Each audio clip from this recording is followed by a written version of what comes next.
metai iš tiesų buvo proveržio metai. Pavyko pritraukti rekordinį skaičių 16 milijonų eurų investicijų, tai yra 19 kompanijų tai padarė.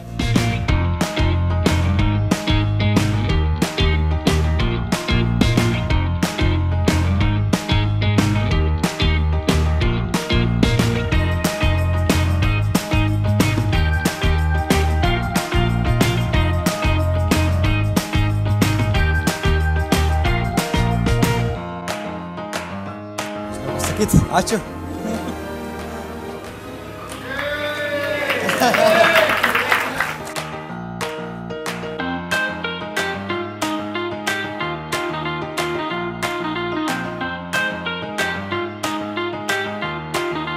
Vos 24 milijonai dolerių yra paskelbta, galite krenčią pasiekti.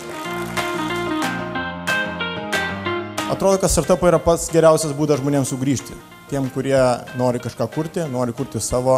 Aš tikiuosi, kad TransferGo bus vienas iš geriausių pavyzdžių, kad iš Lietuvos verta ne tik bėgti, bet ir čia greitai sugrįžti.